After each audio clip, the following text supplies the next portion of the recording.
под предлогунун негизи бир эле мааниси бар. Бул бир нерсенин бирөөнүн астында деген сөз. Мисалы, түзмө түз түшүнөбүз. Бир нерсенин астында деген түзмө түз түшүнөбүз. Столдун астында, кроваттын астында, шкафтын астында, үйдүн астында, бактын астында, жердин астында и так далее. То есть под землей, под деревом, под столом, под кроватью, например. Я под кроватью нашла старые носки, например. То есть кроваттын астына түзмө түз. Под деревом были зарыты деньги. То есть бактын астында бирөө, как сказать, кто-то зарыл деньги бактын астына, например, и так далее. То есть бир эле мааниси бар под деген сөздүн. Эми негизи биз из деген предлогду ошол бир нерсенин ичинен чыгуу деген мааниде колдонобуз экенбиз. Биринчи мааниси бул ичинен болуп жатат. Под деген предлог бул астынан болуп жатат. Эми орус тилинде балким уккан эмессиздер бул нерсе, бирок бул өтө колдонучу эле предлог негизи. Из-под. Из-под деп жазылат. Анан логически ойлонобуз. Из бул ичинен, под астынан. Демек, биз кайсы учурда из-под дейбиз? Астынан чыкканда. То есть, ладно, бир нерсенин ичинен чыкты, из дедик. Астында турат, астында жайгашып турат жөн эле, под дедик. А ошол астынан чыгып атса кантип айтабыз? Ал учурда из-под дейбиз. То есть, логически биз помещениеден чыгып атканда из деп атабыз да, а бирок жердин асты помещение эмес да, же столдун асты помещение эмес да. Ал жактан чыкканда кантебиз? Ал жактан чыкканда из-под дейбиз. Например, из-под земли растут цветы. То есть гүл жердин астынан чыгат да. Из земли растут дебейбиз. Из-под земли, жердин астынан. Жөн гана из дегендин өзүн эле биз помещенияларда гана колдонобуз. Из земли растут деп, мындай эми сүйлөө речинде колдоно берет, бирок ал грамматически туура эмес. Из-под земли растут, жердин астынан чыгып атат. Из-под дерева вырос цветок. Бактын астынан, то есть бактын астынан мынтип астынан чыгыптыр. Так, собака появилась из-под стола, то есть столдун астында жайгашып жаткан ит, анан ошол жактан чыга калды. Из стола десек, буквально түзмө түз столдун, прям столду тешип столдон чыккан болуп калат. Ошондуктан столдун астынан чыгып аткандыктан из-под стола. Из-под кровати вылезла змея. Кроваттын астынан жылан чыкты. Из кровати десек, прям кроватты тешип чыккан деген сөз болуп калмак. Түшүндүк, из-поддун маанисин түшүндүк. Тоже из-поддо бир эле мааниси бар. Дальше. Следующий предлог был за. Негизи за предлогун тоже эки мааниси бар. Биринчи мааниси бул артында жайгашкан. Биз түшүндүк. Под жөн гана под өзү эле болсо бул астында жайгашкан, именно астынан чыкпай эле, эч нерсе болбой эле жөн эле жайгашып турат астында бир нерсенин. За предлогу бул артында жайгашкан. То есть не под астында, за артында. То есть бир буюмдун, бир нерсенин артында. Мисалы, за забором. То есть мальчик стоит за забором. Забордун артында турат деген сөз. За дверью. Эшиктин артында турат. За столом.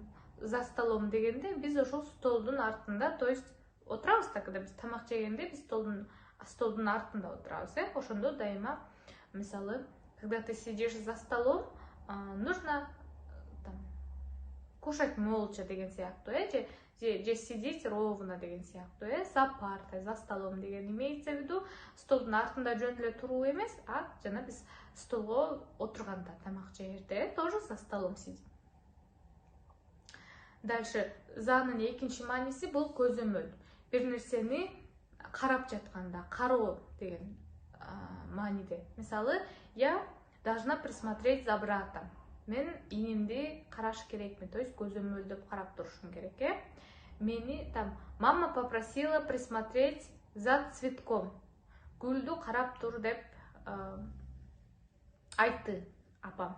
То есть за цветком көзөмөлдөп карап туруу. Я смотрю за едой на плите. Плитканын үстүндөгү тамакты карап жатам. Тоже көзөмөл. То есть көзөмөл кароо деген учурларда дагы за предлог колдонулат. Кайсы учурда за артында, кайсы учурда за көзөмөл, буну эми сүйлөмдөн өзүңүздөр маанисин түшүнүш керексиздер. Маанисин түшүнүп, сүйлөм кандай мааниде айтылып атат ошону. Бунун баарына предлогторду 2-3 мааниси болот го дайыма, баарыныкында эле почти. Кайсысында кайсы мааниде түшүнүш үчүн логика иштеш керек, воображение, память деген нерселер болуш керек. Ал сөздөрдүн маанисин билиш керексиздер. Анын баарын билиш үчүн мурунку китеп окуу, пересказ ыкмаларды аткарбасаңыздар, бул азыркы алып жаткан маалыматтардан пайда аз болот. Анткени бул жакта сиздер кайсы учурда артында деп турат, кайсы учурда мисалы көзөмөл деп турат деген сыяктуу билбей каласыздар. Сөз байлыгыңыздар жок болсо, эгерде өзүңүздөр мышлениеңиздар начар иштесе, то есть логикаңар жок болсо, это бул ачуу чындык. Дальше из деген предлогду башында билебиз. Бул ичинен чыгуу, жаңы эле за предлогун өттүк. Артында туруу, ал эми из за артынан чыгуу. Из-под болсо астынан чыгуу, так как бир предлог чыгууну билдирет, экинчи предлог астынан дегенди билдирет.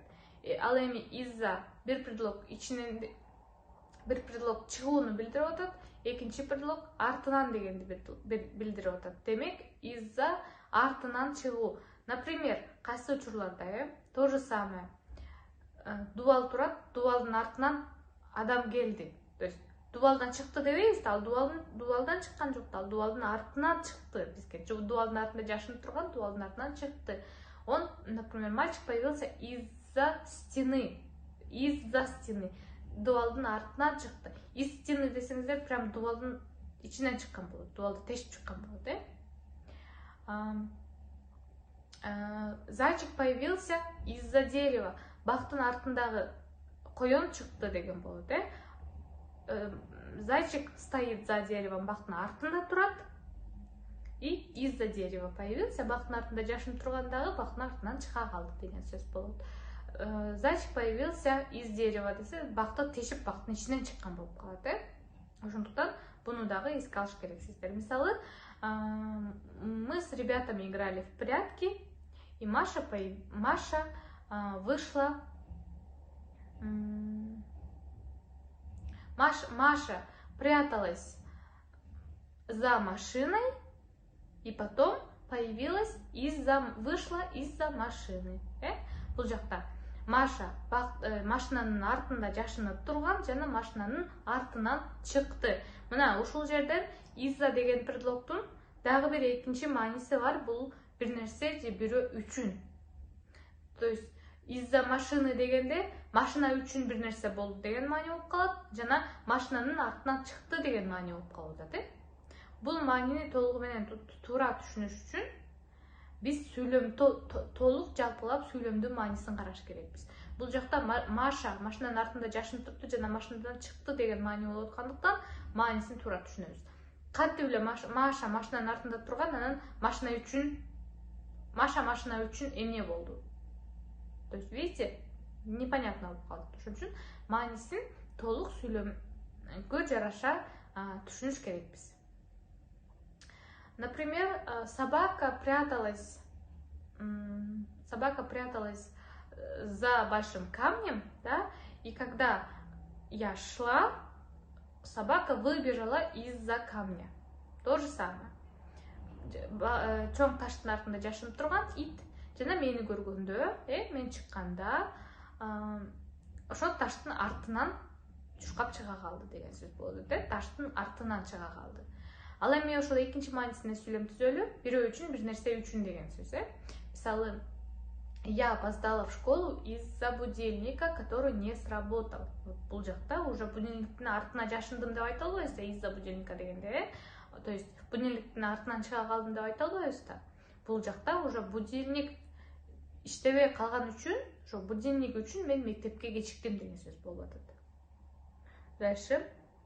Из-за двойки меня не пустили на прогулку. То же самое. Бул жакта двойканын артынан чыкты деп айта албайбыз да. Из-за двойки, понятное дело, ошол 2 алганым үчүн, двойка үчүн мени эшикке чыгарбай коюшту.